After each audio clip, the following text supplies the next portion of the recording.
Hey everyone, welcome back to my podcast, Anatomy and Physiology Bit by Bit. This is your host, Dr. Steve Sullivan, coming to you from Bucks County, Pennsylvania, which is just outside of Philadelphia.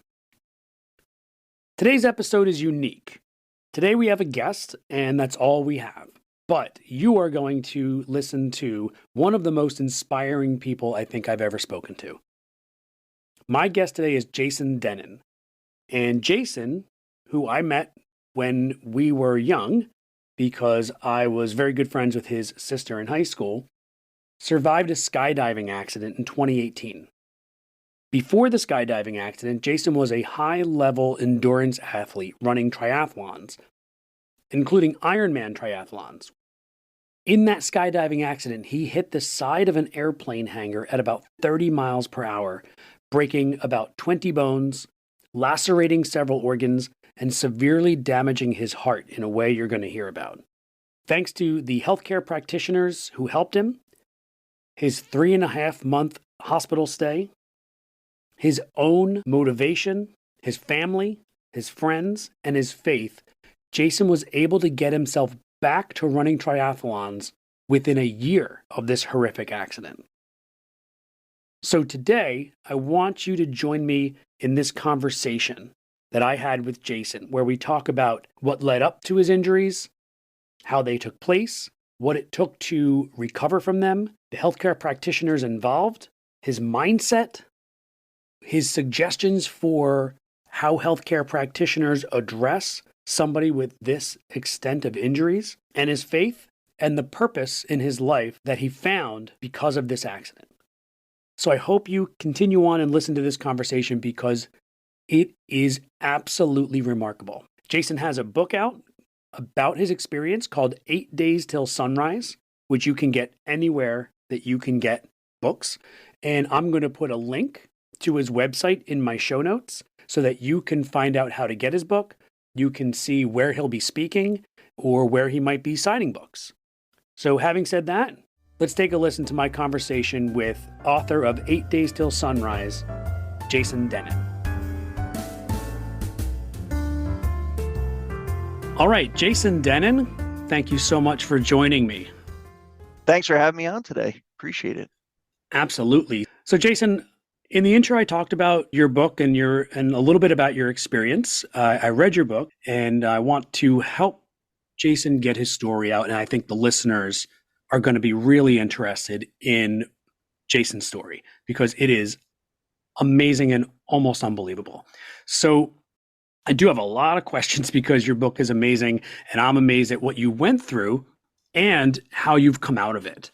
One thing that I'm really impressed with in the book, especially in the very beginning, is how much detail with which you remember the accident and how well you painted a picture for us in your book. So my first question isn't really a question. I mean, I'm amazed because especially considering the concussion you had, which often results in memory loss, you have like a really good memory of what exactly happened. And you gave us this like second by second account. If you don't mind, just tell people listening what happened to you when you were skydiving in 2018. Sure. So it was an ordinary experience. I every weekend pretty much I was skydiving. This was jump 327. So I had a fair bit of experience. There's lots of people with far more experience than I have. So I was coming in for a landing, parachutes over my head, about 150 feet off the ground, and generally you land into the wind, and that kind of slows you down a little bit and gives you a nice soft landing. And when I got it to that level, 150 feet off the ground, a huge wind came off the mountains, a huge gust, and it kind of picked me up and slammed me forward. So at 150 feet, you have about 5 seconds before you're going to land. So I kind of got my bearings after I got hit by that huge wind. And when you're at that height, you can't turn. I see as I have 5 seconds to go, there's a airplane hangar, so it's a big metal building, and a fence coming up. Now, before that, it's grass and where I've landed hundreds and hundreds of times before, but that increased speed that wind gust gave me, I wasn't sure if I was going to land before that fence or not. So as you're moving forward, at this point, I'm probably going 30 miles an hour in forward speed, and you're kind of counting down the seconds. And the reason you can't turn is the way a parachute turns is you pull down a handle, and that collapses the outside of your parachute, and your parachute dives towards the ground, and that creates a turn. Now, if you're 2,000 feet off the ground, you lose 200 feet, no big deal. But if you lose 200 feet at 100 from 150 feet, obviously that means you're hitting the ground and you're going to hit it at highway speed. So you're probably not going to survive a 40 or 45 mile an hour, dead on collision with the ground. So I knew I couldn't turn. That wasn't an option. And so I just like, okay, I can't do anything. Hopefully I land before the fence. I'm not sure what's going to happen if I can or not. So I'm counting down the seconds, and with about a second to go, I'm just like, there's no way I'm landing before this fence. I'm carrying way too much speed. And then it's like a cattle fence. So there's like 3 wires. It comes tight on my chest right away. And I feel that snap. And then the airplane hangar is about 10 feet behind that. And then immediately hit that and black out. And I thought I said, I'm okay, I guess, to myself. So the next thing I remember after that was really the helicopter blades for a quick second. I don't know if they put me out or I just passed out. I don't really know. And then, into the coma and everything that was going on there. Wow, that is horrific. And you were in a coma for 8 days? Yeah, intubated into a coma for 8 days. And they said part of that was I had so many injuries, they didn't want me moving. Because the biggest injury that I almost died from was, so I hit so hard on my left side when I hit the building, 10 of the 12 ribs break on the left, impact my heart so violently, my heart shoots out from the left side. It's sitting in the pericardial sac, breaks through the sac, ends up on the right side of my chest, and is all twisted up. So when they fixed that, and the doctors told my family, like, we've never done the surgery on anyone before, because when you have that kind of blunt force trauma to your chest and your heart moves, like, people die instantly. So the doctors were surprised that I made it to the hospital alive, because they don't see people alive with that kind of injury. So when they put it back, they left my chest kind of, I guess, open or not fully closed and wired back up for 3 days, because they wanted to make sure the surgery worked, and they weren't 100% sure it worked at first. So it was 3 days before they completely wired my chest shut and dealt with the rest of the injuries, because I had like 20 broken bones and then 3 other organs besides the heart they had to fix as well during that coma. What organs were those? So colon had to be put back into place. The spleen was lacerated, and then the lungs were collapsed. And then my diaphragm, I guess that's on an organ, but diaphragm was ruptured as well. Wow, that's unbelievable. So when the surgeon saw that your heart was on the right side of your thoracic cavity, Mm-hmm. and typically people don't survive that, did they just have to improvise that procedure if it's Well, not something they get to do all the time? so with a doctor, he didn't tell me. He told my parents. He said, I never had done it before, but I remember it in textbooks in medical school.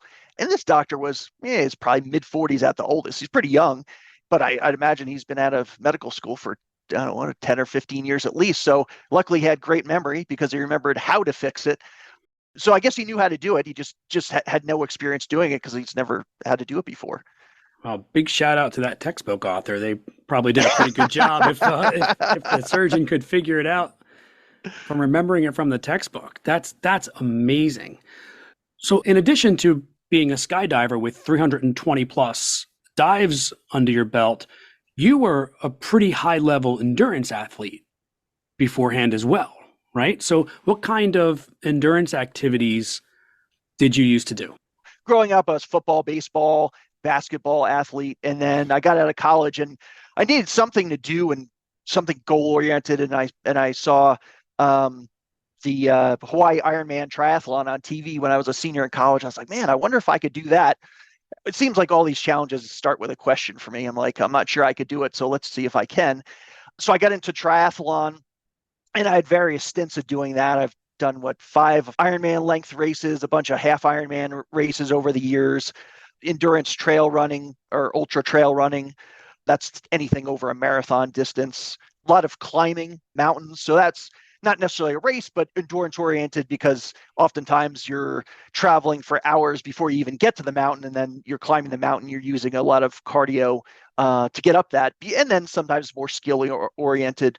So those were the main things that I did endurance wise from pretty much out of college to the accident happened when I was 42. So, 20 or so years of doing that. So, what's the difference between an Ironman triathlon and a regular triathlon? Yeah. So they just have various distances. So Ironman is 2.4 mile swim, 112-mile bike, and then marathon, so 26.2-mile run.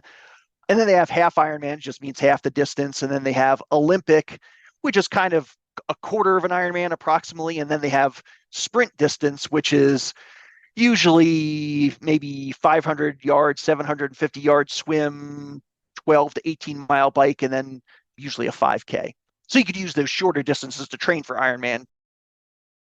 So, do you know how many surgeries it took to repair all of those injuries you had? I don't know exactly. I mean, I know there was obviously the heart surgery, and I'm assuming they fixed my lungs at the same time, and I would assume they went into it fixed the organs. I would guess at the same time. I don't really 100% know. And then there was a different surgeon that did my broken wrist and dislocated and fractured elbow. And then there was another doctor that did pelvis. And there was a separate doctor that did my femur. So I don't know if they keep you under for that whole time, but and just do the multiple surgeries at once, or they were separated. I mean, I was out, so I do remember waking up at some point before one of the surgeries for a very short amount of time, because I remember them lifting me from one table to the other and putting me down. And I just remember going, oh, when they put me down. I'm not sure they didn't Ugh. drop me, but I was just so injured that I guess I was that it hurt really badly, and then I kind of just went back out. So they weren't in surgery. I think they were just moving between tables. But being intubated in the coma was kind of strange because your mind's very active, or at least mine was during that period. And then there were times looking back that I certainly opened my eyes, not necessarily during the surgery, but you're mentally not very with it at certain times. So you're kind of later looking back, you go, oh, maybe I actually was awake for some sort of minutes, but you're kind of hallucinating and things like that. So things are pretty unclear. Yeah, I remember you mentioning in the book that you had some pretty intense nightmare activity during the coma.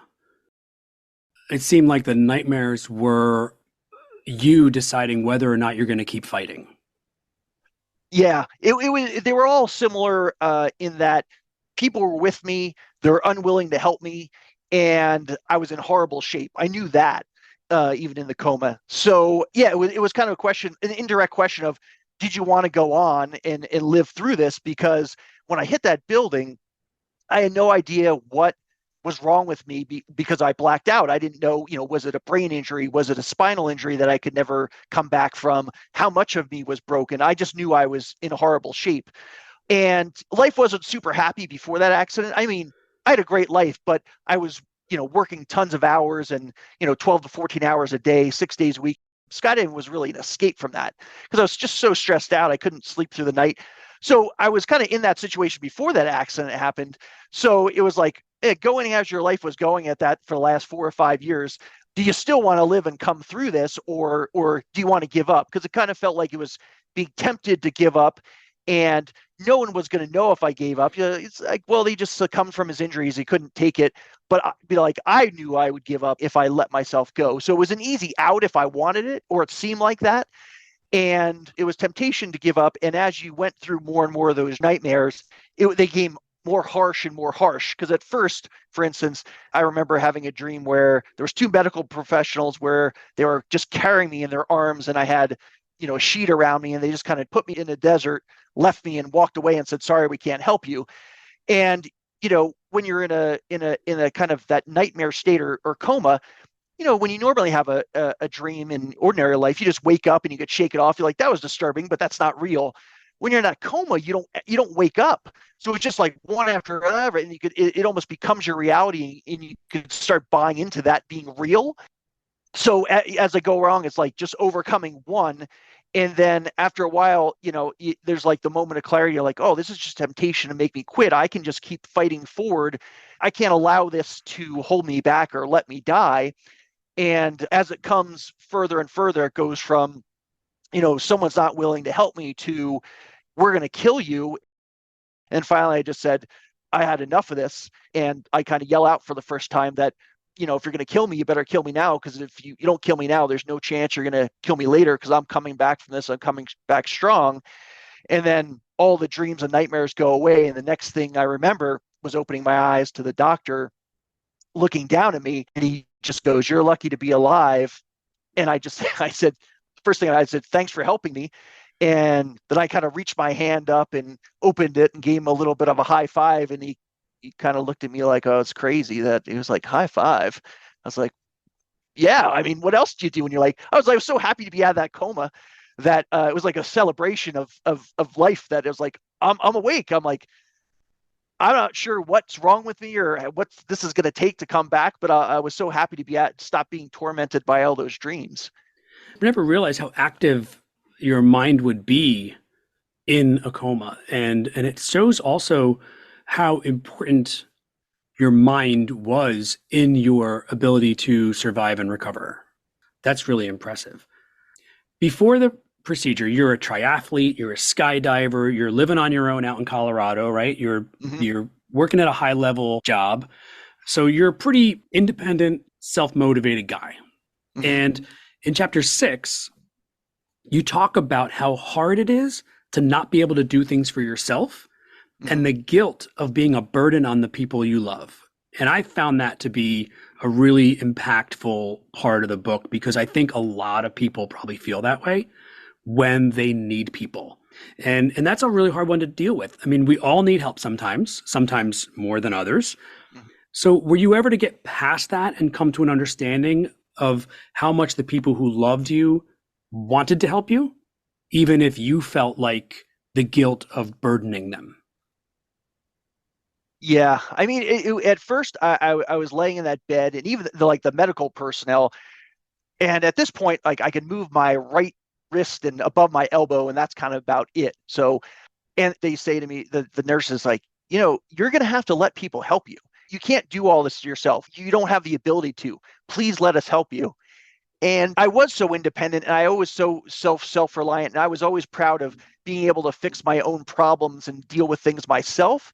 And I had to let that go if I ever was going to come back and get better. No one ever made me feel guilty. It was self-reflection on myself. Oh, You of know, course. I'm sure, like, I blame it. I said, I'm the one who jumped out of that airplane. I'm the one that got hurt. You can blame it on the wind, but like if I didn't decide to jump out of the airplane, it wouldn't have happened. So that's where the guilt came in. I'm just like, I felt like at the time, because I was working so many hours, I was neglecting loved ones and wasn't spending enough time with them. And that was guilt. And I was like, as soon as I woke up and they're there at my bedside, there was no question of, are we going out there? And my parents were with me for the every minute of every day of, those 105 days I was in the hospital. So yeah, it was definitely hard because I was like, this is my fault. Like I said, they never tried to blame me. They said, we're lucky, we're happy you're alive, and it's going to be okay. So yeah, it is hard to rely on other people when I kind of prided myself in not having to rely on other people. And I'm so glad and thankful for all those people that helped me, because like sometimes you go, I don't even think I deserve the help I'm getting, because, for instance, like one of the therapists said, she's like, "Man, you had so many injuries. I wasn't even sure how to treat all of those at one time when I was still in the hospital." And she's like, "Well, I had to, bring out my PT books from school and start looking through them last night." And you're like, you work a 12-hour day already every single day to help all these people, and you're willing to go home on your own time and crack open your books to try to figure out how to help this completely broken guy. And I was overwhelmed by how generous all these folks were to help me. Part of the mission to come back from this was, you could say thank you to all those people. And I went back to visit them in the hospital afterwards. Part of my goal was like, get out of the hospital, get as good as I can, and then go back to them and show them how much progress I made and thank them for everything they did. When I eventually went back and raced triathlons, I would go back to them and they would ask, "Well, what are you doing?" I'd say, I was racing triathlons. And they were just like, "I can't believe you did that." And I would say, "But I couldn't have done that unless you were willing to help me the way you did, and I wouldn't be where I am today." And kind of my mission is, you could say thank you, and that only goes so far. It's like taking the things that they taught me and helped me with and pass that on to someone else that's going through a tough time. I'm not a PT or chiropractor or medical professional, but I could pass on kind of the knowledge and the things I went through, and how that relates to someone else going through a really hard time. So that's kind of the way I think about how I repay all those people that helped me. That's amazing. And I'm sure that they really appreciate it too, because, sometimes it might feel like a thankless job, but when someone like you is willing to go back and show them what their efforts resulted in and thank them, that's amazing. I mean, you actually kind of let the cat out of the bag a little bit just there because you ultimately got back to running triathlons after this accident and injuries. And so I have a couple questions about that. One, was your accident the last time you've been skydiving? Bombas makes the most comfortable socks, underwear, and T-shirts. Warning, Bombas are so absurdly comfortable you may throw out all your other clothes. Sorry, do we legally have to say that? No, this is just how I talk, and I really love my Bombas. They do feel that good. And they do good, too. One item purchased equals one item donated. To feel good and do good, go to bombas.com and use code AUDIO for 20% off your first purchase. That's BOMBAS.com and use code AUDIO at checkout. Yes. Yeah. My mom, even before I was able to walk or get up, she came to my bed one day and she knows how my brain works. Like I'm super goal oriented and she just came up and said, "Can you please promise us you're not going to skydive again?" They were nervous when I was skydiving on a normal basis. I can't imagine what they would go through on a day that they knew I was out there. And the terrifying call they got from the hospital saying, I might not survive. You need to get out here right away. I can't put them through that again. There are other things to do. Do I think about it sometimes? Yes. But I said I wouldn't do it, so I won't do it. Your goal was always to get back to triathlons, which you eventually did very quickly compared to what all of the timelines were. And you actually have a chapter in your book called Destroying Timelines or Destroy the Timelines. And it looks like your brother was a big part of helping influence you to do that. But the first thing you had to do before you ran a triathlon was to walk out of the hospital. And Yes. I notice that there is a chapter in the book that you talk about being in rehab. And even though you had the big goal of running a triathlon, you still made yourself small, attainable goals every day in rehab, which I think is a really common practice that is very successful. So, how do you think that that impacted your success every day in rehab? My mind wasn't perfect with all the drugs they had me on and things like that. You're kind of fantasizing like one day you're just going to jump up and I'm going to be walking around, I'm going to be fine. When that was definitely not a reality. There was one day where I said, okay, you can't move the rest of your body. And I kind of felt helpless for a point because I'm like, as long as I could feel like in life in general, I could start working towards a goal, I feel way better about things. I have some sort of control on it. But at this point, I'm laying in bed and really I can move my right wrist and above my elbow, and that's about it. Well, I'm just laying here. I can't move because of all the broken bones. They won't let me move. And I was like, well, how am I going to come back from this? And then the day I basically said, you're not going to just jump out of bed today, but you just need to find something to take control of and find some little way each day to get better. And when I thought about that, I also thought about doing racing. And, I say you are a sum of your habits. And part of the habits in racing is, if you're training for an Ironman triathlon, it's 10 months long to train for it. You can't see on a day-to-day basis what kind of increases you're going to make. And sometimes there's months where you don't feel like you're making any increase. And all of a sudden you'll have a workout and have an amazing result. And you're like, oh, wait a minute. All that month of it seemed like I wasn't making progress just showed itself. So one, it was taking control. And then I was like, if I can find, just like racing, if I could find some way to get slightly better or on a program that can make some sort of progress every day, in 30 days or 60 days or 90 days, there's going to be a massive difference, or I convince myself of that. If I was willing to find some way to do something every day. And if I wasn't, then I was going to be that same person in 30 days or 60 days that I was today if I didn't find something. So it was all about finding some little thing that I can do.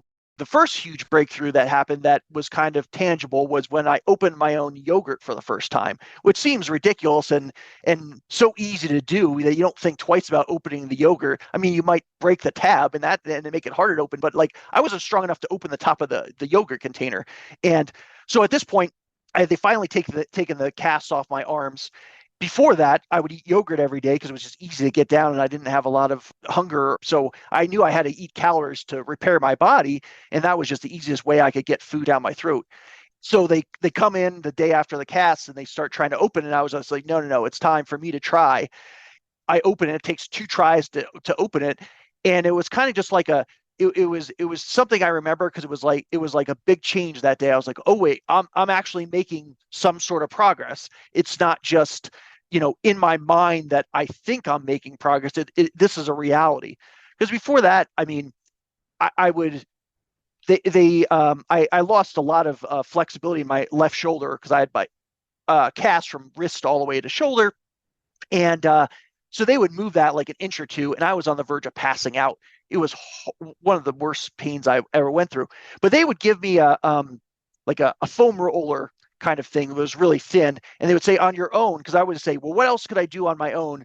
And they would say, okay, put this in your one hand and use your other hand to try to push your shoulder back and get more flexibility into it. At first, I would do that every day. They would leave, and I would start doing it, and it was really painful, but it was something I could do on my own. And I felt like I was getting somewhere.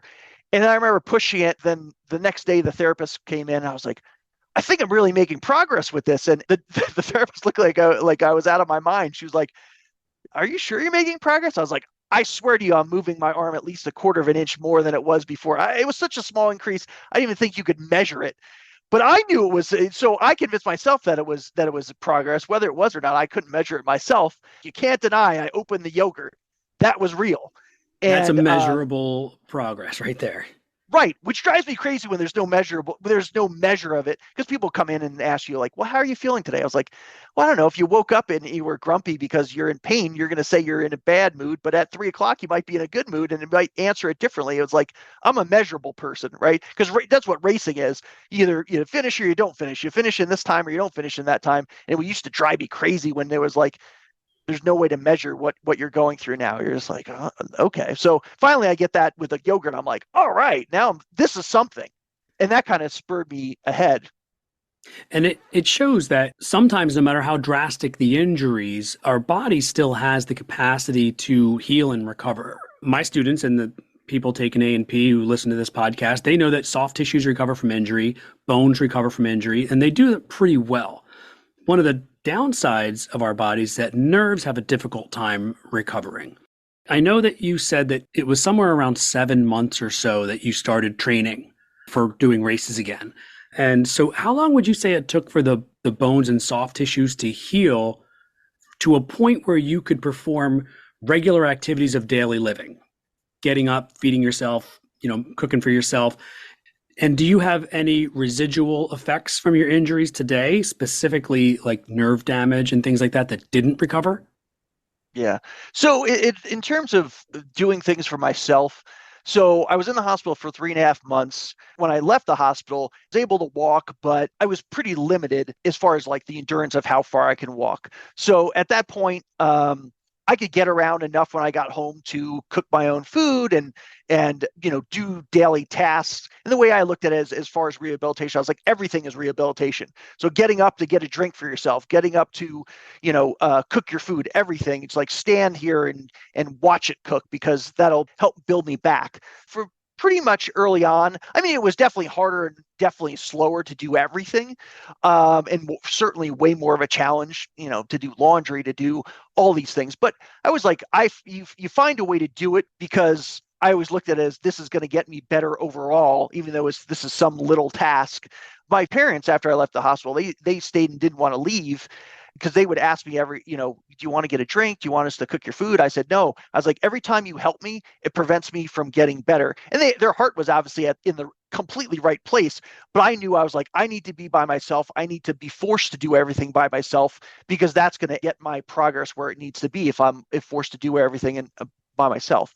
So it was amazing how quickly things started coming back, because it was about 10 weeks where I couldn't move and I had to lay in that bed and there was nothing.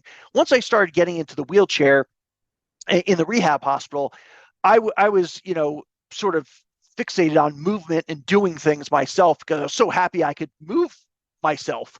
So I think that had a huge impact on getting the skills and movement back.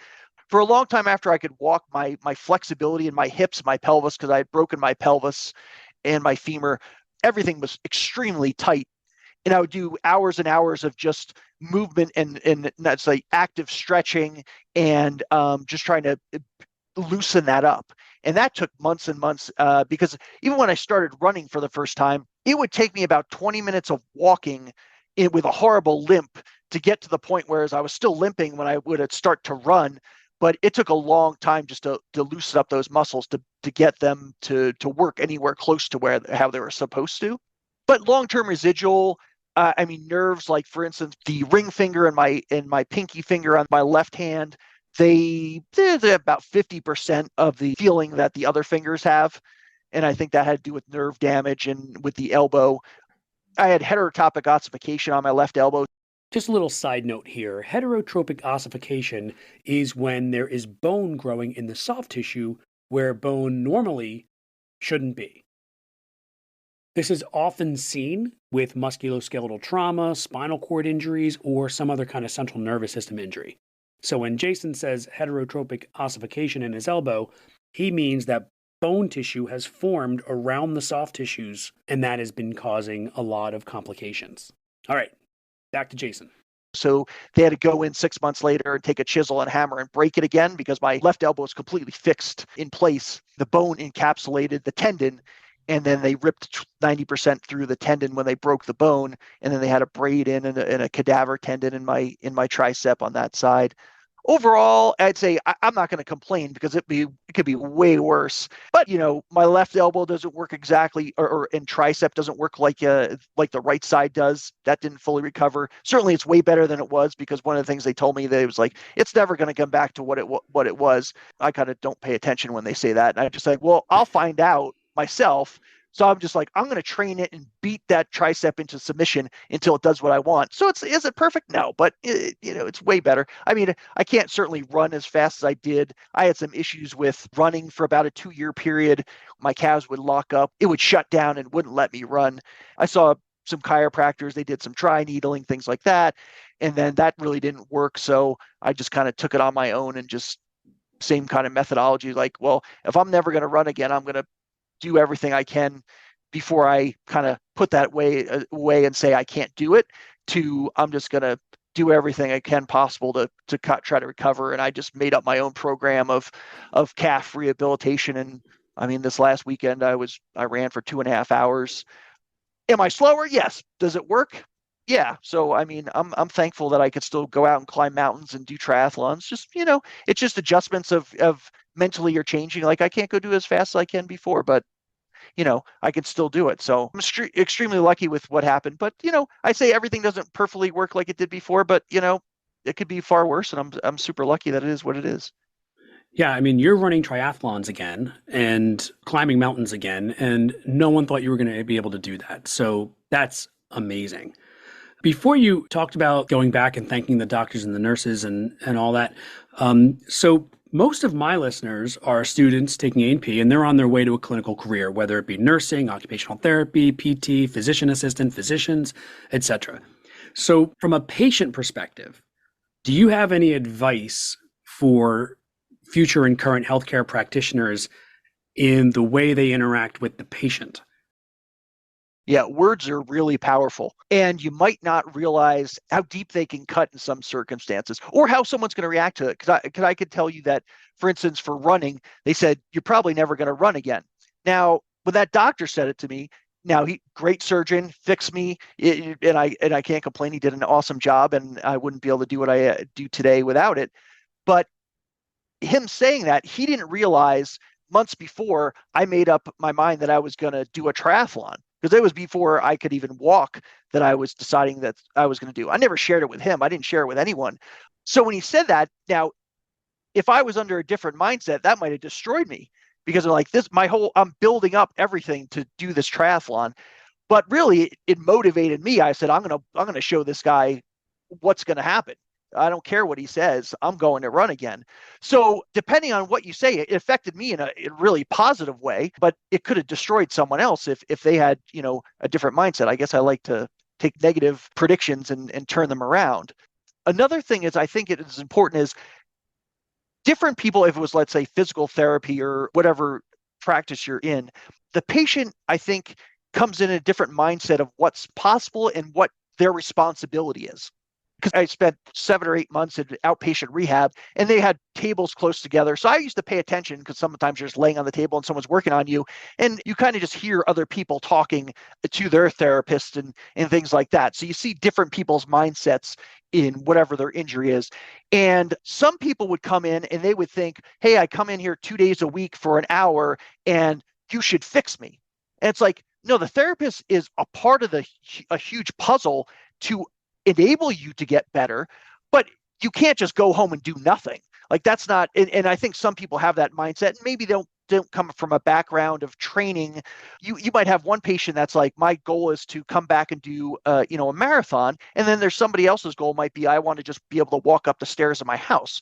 And those are vastly different expectations for that person, and maybe their expectation of what they need to do to get to that place is different. An athlete might think, well, this is just part of it, where someone who maybe hasn't exercised since high school, they need to be told, like, it's great to come in here 2 days a week, but you need to be doing something in the other times when you're not here if you want to make that recovery to walk up those stairs. So I think it's important to communicate to their patient, like, what's my expectation that you're going to do outside of this therapy session? This is what I can do for you to help you along, but you're also part of the process. It's not just like you're taking responsibility and putting it on me. It's like, no, you need to take ownership of this whole process. And I think having them understand that is probably, maybe it's not always the most pleasant news if that person just thinks they're going to show up twice a week and lay on a table and get adjusted and they're going to be fine, that they understand that they're part of the process and they're responsible for getting better and they need to do something themselves. So I think that's an important part of the process. Thank you for sharing that. I think it's true that across the board, the patients need to know that they are a very active participant in their recovery. They can't just be someone doing all the work for you. So in addition to the efforts of the physicians and nurses and the physical therapists and your family members and your friends, you also in your book credit your faith as something that helped you recover and reach your goals. And I don't want to diminish that for you. So I want to give you an opportunity to talk about that aspect of your recovery.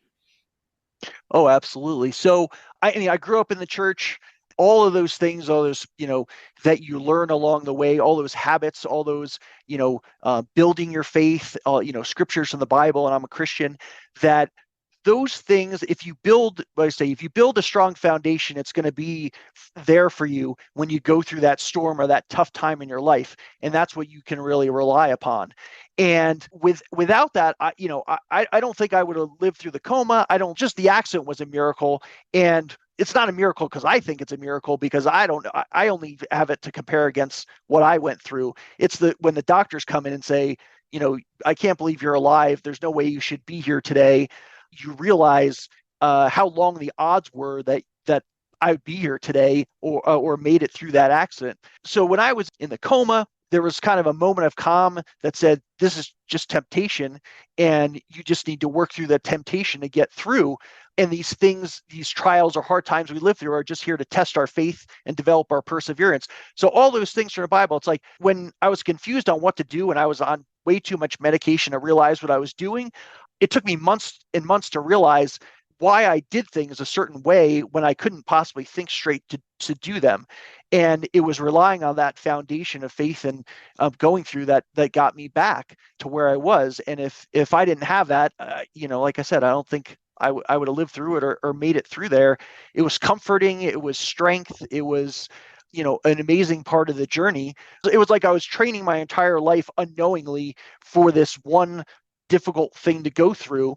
And one of the things is when I was working all these hours and I felt like I had lost purpose in life, because when you're just living for yourself, it's kind of a real super empty existence. And, one of the things I prayed for before that accident, I was like, I lost purpose. I know I'm supposed to be on this earth for more things that I'm doing now, and I don't know how to break this cycle. And the accident came at the exact right time, because that 10 weeks of laying in that bed and not being able to move was like the most difficult time I ever went through, but it was the best thing that could have ever happened to me. It was like I was burdened and I got rest. It took away all those outside distractions that were taking me away from things that I wish I was doing, and made me sit there and reassess my life and say, you're lucky you're alive. You can undo some of the things you wish you did better, telling people you love them, spending time with those loved ones. And then it gave me a new purpose because I had a long list of things I wanted to do that I never got to. And one of those things was like volunteer at a hospital. I was like, I want to help people. I don't know how I can. I don't have any medical expertise. And then as I'm going through this recovery process, I realized, people would always tell me the story when they would come into the hospital room. And you always have a new nurse or someone else that's there, and they would ask me about it. And it got tough to tell it because it was so new. Then one night I start thinking about, instead of thinking about how I'm reacting to telling the story, I was thinking about how every time I told that story, how the person I was talking to would react.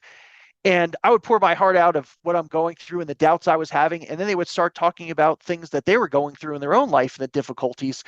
And I was like, there's no way they would have poured their heart out to me unless I was through this accident, went through it first, and could potentially even understand someone else going through the most difficult time in their own life. And that was a huge gift of the accident. It was like, I can connect to somebody in a way I could have never connected to before. And then I started seeing purpose come back. I was like, maybe this is the whole purpose of this whole accident, was for me to hit bottom and come back to help other people going through a tough time in their life. Because it could be cancer, it could be a car accident, it could be, a loss of life in your family. It could be a million other things that you're going through in life. But those steps that you go through to come back to yourself or back to where you want to come again are all the same, whether it's, you hit the side of a building or it's whatever other thing you're struggling through. So I'd say that the accident was the best thing that ever happened to me, and it was a complete gift. I don't know where I would be today unless I went through that first, and I'm just like thankful every single day that I went through the accident. It was the hardest thing I ever went through, but the best thing I ever went through. You buy a pair of socks, that's 2 socks. You buy a pair of Bombas socks, that's 4 socks. Because one purchased is one donated. Socks are the #1 most requested clothing item in homeless shelters. So when you buy a pair of super comfortable Bombas socks, you're also donating a pair. Bombas customers have powered over 150 million donations. So Bombas would like to thank you 150 million times. But we only have like 30 seconds. Go to bombas.com and use code AUDIO for 20% off your first purchase. That's BOMBAS.com and use code AUDIO at checkout. It's such an amazing perspective that you have on that, and that you recognize the value that would come out of something so horrific. I mean, the name of your book is 8 Days Till Sunrise, and then it says a true story of survival, rebirth, and discovering my purpose in life. And it sounds like you really did that, which is amazing. So let's ask the big question. How long after your accident did you run your first triathlon? So 1 day short of the 1 year anniversary. So 364 days after the accident. So an accident that you had where you slammed into an airplane hangar at 30 miles per hour, and doctors said you'll never run again. You beat a year running a triathlon.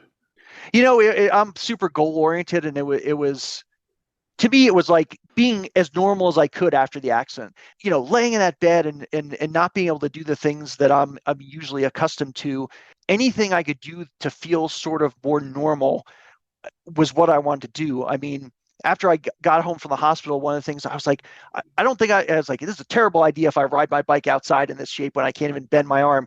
But I was like, I set my bike up inside on a trainer, and, the flexibility was so bad. I had to climb up this bike in a completely unsafe way, which I definitely shouldn't have done. But when I got on that bike, I felt like sort of like myself. And I'm just like, this is good. This mentally, it helped me out so much, even though it was a stupid idea to climb on that bike the way I did. Or going back into the pool for the first time, I couldn't swim, but I would just walk in the pool. Being that it took a lot of weight off my body, I could actually walk in a way I could walk before the accident. I was like, man, this feels so good just to come back to normal. And really the signal of the triathlon was just like, my lower body works, my upper body works, the heart works. I was just obsessed with trying to make it back to a completely working form that'll allow me to achieve that, because I was like, I didn't sign up and say, well, I need a special time exemption or something like that. No one knew that this was my goal or I was hurt or anything. I didn't contact the race people. I just like, I need to finish it in the time they allow for anyone.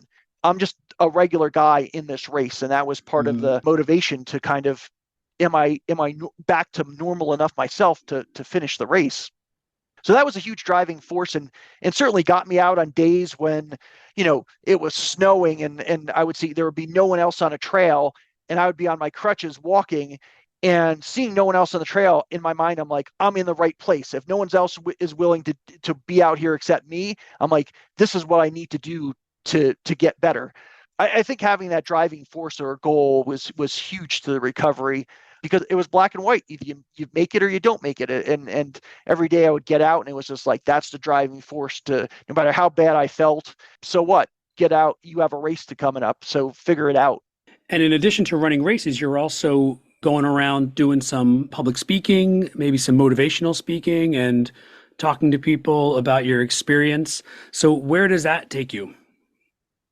A lot of Colorado. I've been out to New Jersey and have spoken. A lot of it is the story of the, skydiving crash and the triathlon. But I would say the story is really not as much about those two things as it's about, hey, I got a second chance. It's either the things you wish you did better. You wish you told somebody you love them more often, because I might have not had that second chance. That person might not have felt how important they were in my life because I was quiet and wasn't super expressive before the accident, which changed me as well, which I'm far more vocal with how much people mean in my life, so they know. It's about having, a purpose beyond yourself to contribute, whether it's friends or family or the world out there. Those are the things you think of when you're laying in that bed and can't move. And I don't want anyone else to have that same experience, or, maybe they go through something and they don't get a second chance like I did. So it's a cautionary tale of, this is what happens when you get pulled in a million different directions and you don't fully recognize the most important things and putting them first in life. I guess a hard lesson to learn. I don't want anyone to go through that and not realize that you can get caught up in living a fast lifestyle and always be preoccupied with something. And then it takes something to slow down, to realize, like, I'm missing out on things in life that are really important, that if you ask me, I would say I value them 100%, but are you giving time to the things you value the most? And sometimes the people you love the most are the first people you neglect when you get pulled in all these different directions. And these are the things you regret when you're in that bad situation. That's a great message, and thank you so much for sharing that with everyone. I'm so impressed with what you've been through and how you've come out on the other side. So if people listening want to come and see you, or they want to get a copy of your book, or they want to see you at a book signing, do you have a website that you can share where people can find that information? Yeah, so my website's jasondennen.com, JASONDENNEN. If you order through there, I'm happy to sign it. You also can get the book in, those other popular big websites that billionaires own. But if you want to see where I'm speaking, you go on my Instagram, JWD Boulder, like the city, BOULDER, and I'll post where I'm speaking and book signings and things like that. And feel free to reach out with things you're going through. I can't say I could solve anyone's problem, but I certainly can, empathetic, sympathetic, and sometimes I'll give you a tough message of, scientists need to go out there and get after it and go through the pain and the discomfort, and that's how that you're going to get back to yourself. But I'll do my best to help you out.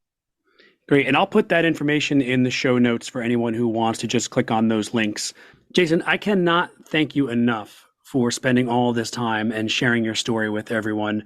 I can't even express how impressed I am and how glad I am that you are on this side of it. And once again, thank you so much for joining me. No, thank you so much for having me on. Thank you for letting me spread my message of hope to others that are struggling in life. And, don't give in and don't give up. That's what I always say. So just keep on pushing forward. Sometimes you can't see the little things you're doing every day.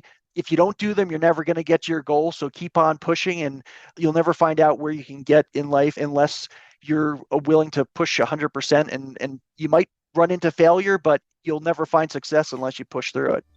Well said. Next time you're on the East Coast, let me know. All right.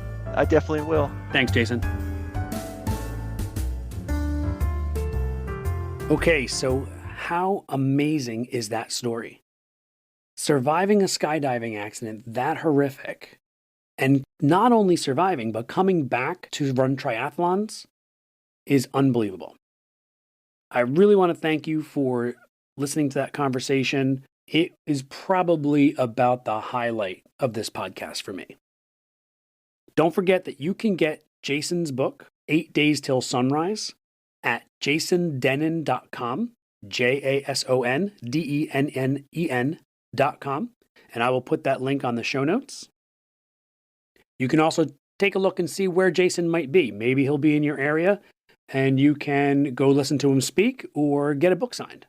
So once again, a huge thank you to Jason Dennen for being my guest today and for sharing his story. It is absolutely incredible. I am so glad that he made it through all that and very thankful that he was able to share that story with us. Don't forget, if you have any questions, please feel free to email me at minus55media@gmail.com, and I will try to answer your questions on the podcast. Next week, we're going to continue on with the circulatory system, and I hope to see you then. Anatomy and Physiology Bit by Bit is a production of Minus 55 Media. Please take the time to rate the podcast, and don't forget to check out my YouTube channel, Student Help for AP. That's Student Help, the number 4, AP. There's a whole lot of tutor videos on there that I think you're going to find helpful. Special thanks to my family, Bucks County Community College, and McGraw-Hill Education, where you can find Anatomy and Physiology Digital Suite, my low-cost, tutor video-based digital learning solution for anatomy and physiology, already being used at several colleges and universities.